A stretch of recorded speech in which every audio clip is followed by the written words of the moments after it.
The world's leading scientists are meeting governments around the world to finalize a highly awaited study on climate change. The virtual meeting of the Intergovernmental Panel on Climate Change comes against a backdrop of recent catastrophic weather events.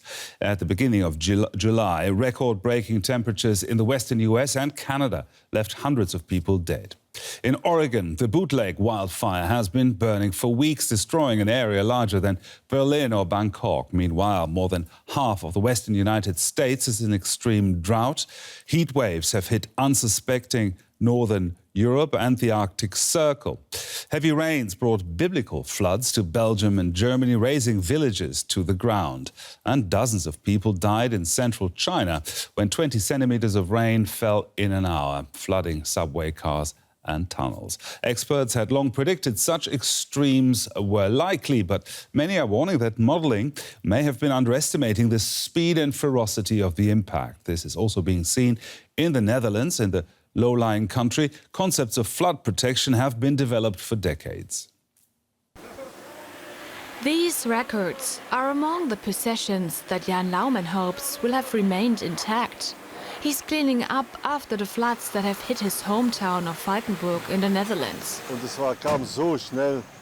It all went so fast. It started here with a little bit of water. First, we had 1 centimeter in our living room. 10 minutes later, it was 50 or 60 centimeters. It's unbelievable. Valkenburg is one of the few slightly hilly regions in the Netherlands. But the area was not as severely hit as parts of neighboring Germany and Belgium, and no one has died. Other areas in the Netherlands were not damaged at all. This is partly because they are flat, and water can seep away more easily, but also thanks to a flood protection program headed by Peter Glas. We have established a Delta program, which is a cooperation between the national government and all branches of local government to look into the future consistently, 1, 2, 3 generations.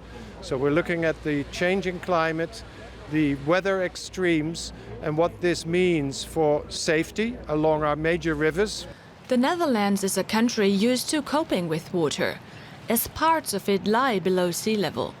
A complex system of canals, dikes and sluices has long been in place to prevent frequent flooding. And this shot shows another solution that has been developed. After severe floods in the 1990s, the Netherlands decided to give its rivers more room. Like here, next to the city of Maastricht. In this area, no factories and houses are allowed to be built. More innovative measures are also being taken, for example in the village of Neer in the southern part of the Netherlands. In the 90s, it was flooded by the Meuse, one of the country's major rivers. But its residents were lucky this time. The regional water board director tells us that this protection wall was only reinforced a couple of months ago.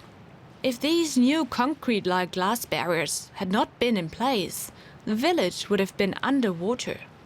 If the tree hits the glass, it won't break. So it's a very safe solution.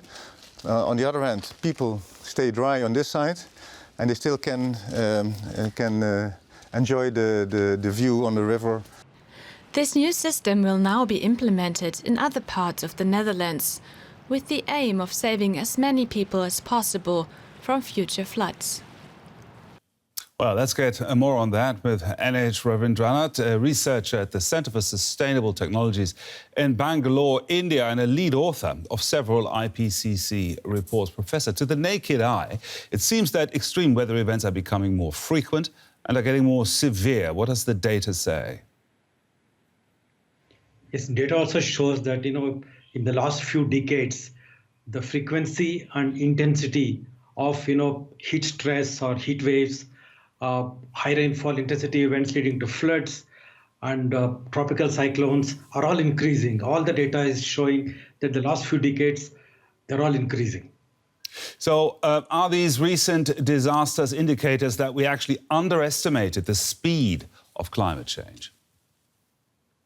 Normally when we make projections, it's over a period of 30 years. We never say that, what will be the temperature or the rainfall in 2025 or 2030. We normally say over a period of 2 to 3 decades, this is a likely range.